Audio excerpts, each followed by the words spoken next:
आप देख रहे हैं वतन समाचार। मैं हूं मोहम्मद अहमद। दिल्ली हाई कोर्ट की डबल बेंच में आज क्या कुछ हुआ, हम उसको समझने की कोशिश करेंगे।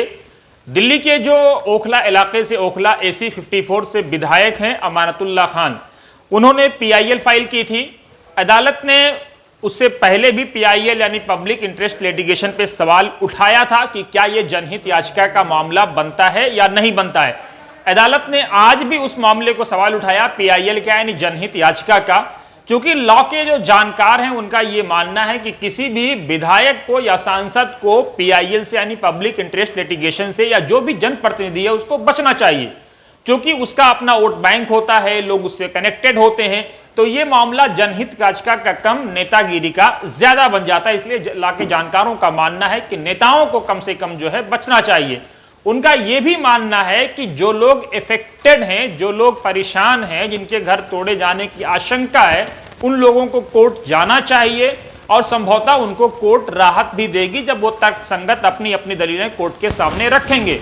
हमने दर्शकों को बता दें कि इससे पहले जब खसरा नंबर 279 यानी खिजर बाबा कॉलोनी का मामला रखा गया था, जो विक्टिम थे, जो परेशान हाल लोग थे, जिनके सरों पर तलवार लटकी हुई थी, जब उन्होंने जाकर के अदालत को बताया, लगभग 100 से ज्यादा लोग अदालत पहुंचे और अदालत को उन्होंने बताया, दिल्ली हाई कोर्ट को बताया कि हमारी ये परेशानी है।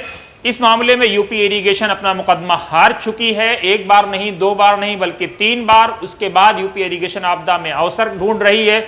यूपी इरिगेशन की तरफ से हमें हैरेस किया जा रहा है। एक तर्क संगत जो बातें उनकी तरफ से थी वो कही गई और उसके बाद अदालत ने स्टे दिया और यूपी इरिगेशन से जवाब मांगा। अब देखना यह होगा कि जुलाई में यूपी इरिगेशन इस पूरे मामले पर जवाब क्या देती है। इसी तरह से इस मामले में जो लोग विक्टिम थे खसरा नंबर 279 में, उनका यह आरोप था कि वो 279 में नहीं रहते हैं, 283 में रहते हैं।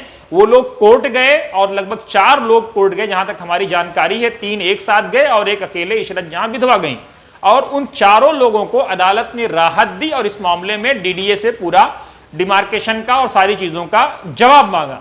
अब सवाल यह पैदा होता है कि इस मामले में अचानक PIL का यह मामला क्यों क्रिएट हुआ, क्योंकि लॉ के जो भी जानकार हैं, कई लोगों से हमारी बात है, उनका साफ कहना है कि यह जनहित याचिका का मामला नहीं बनता है। जाहिर सी बात है, अदालत के तेवर बहुत सख्त थे। अदालत के तेवर को देख करके अमानतुल्लाह खान ने अपनी अर्जी वापस ली।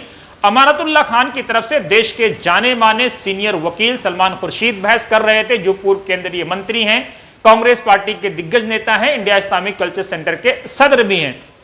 वो सुबह लगभग 10:30 बजे कोर्ट पहुंचे थे और उन्होंने बड़ी जांफशानी से बहस भी की और 3 दिन का जो राहत है वो उनके आर्गुमेंट के बाद और DDA की तरफ से दलीलों को देने के बाद मिली।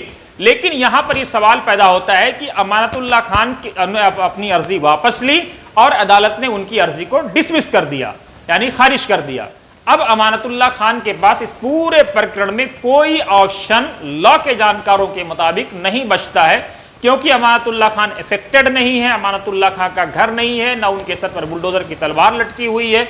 ऐसे में जो लोग इफेक्टेड हैं उन लोगों को इस मामले की नजाकत को समझना चाहिए, इस मामले की बारीकी को समझना चाहिए कि जैसे 4 लोग और कोर्ट गए, उनको भी सोचना चाहिए था कि वो खुद कोर्ट जाएं और अदालत के समक्ष अपनी बात रखें, अपनी परेशानियां रखें, अदालत के सामने अपना तर्क रखें।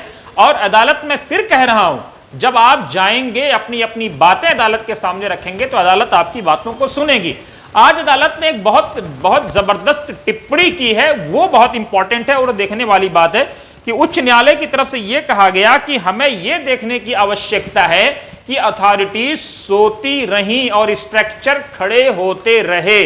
यह इंपॉर्टेंट कमेंट है जो अदालत की तरफ से किया गया और यह भी कहा गया कि यह संरचनाएं खड़ी कर ली और जो अथॉरिटीज थी वो सोती रहीं और अचानक जो है ये विध्वंस का जो पूरा प्रकरण है, डेमोलेशन की तलवार उनके सर पर लटक गई और डेमोलेशन की बात आ गई।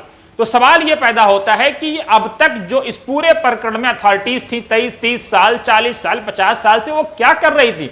लेकिन इसका यह भी मतलब नहीं है कि आप किसी की जमीन पर कब्जा कर लें, यह बिल्कुल आपको सर्टिफिकेट नहीं मिलता है।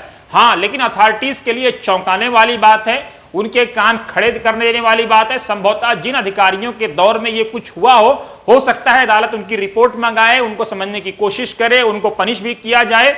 अगर ऐसा कुछ होता है लेकिन यह कतई मतलब नहीं है कि आप इस बात के अथॉराइज हो जाते हैं कि किसी की जमीन पर अगर वो सो रहा है तो आप जाएं और बिल्डिंग बना लें। 2 जनरेशन 3 जनरेशन बाद भी वो बिल्डिंग खाली हो सकती है, और ऐसा जो है अदालतों में हुआ है जब रेलवे की प्रॉपर्टीज के मामले आए हैं। अपने दर्शकों को यह भी बता दें कि इस पूरे मामले में अब लोगों के पास एक ही ऑप्शन बनता है कि लोग जाएं, इंडिविजुअल्स जाएं या ग्रुप में जाएं, जो अफेक्टेड लोग हैं वो जाएं, और उनके पास 3 दिन का ये तैयारी का समय है। इस समय को गनीमत जाने, हाई कोर्ट जाना है, सुप्रीम कोर्ट जाना है, जहां जाना है, जैसे जाना है वो जाएं, लेकिन आप खुदा के लिए इस बात को समझें कि इस मामले को पॉलिटिसाइज ना होने दें। इस मामले में किसी भी तरह से सरकार वर्सेस या किसी वर्सेस किसी का ना होने दें, क्योंकि अगर आपने मामले की नजाकत को नहीं समझा तो आप नुकसान उठाने वालों में से हो जाएंगे, आप खसारा और घाटा उठाने वालों में से हो जाएंगे। आप अगर परेशान हैं, आप वकील करें, कोर्ट जाएं, कोर्ट के समक्ष अपनी बात रखें। जैसा कि मैंने पहले भी कहा, लोगों को राहत मिली है, अगर अदालत को लगेगा आपको राहत देगी, और ना होगा वही जो रचा है। साईं, आप देखते रहिए वतन समाचार।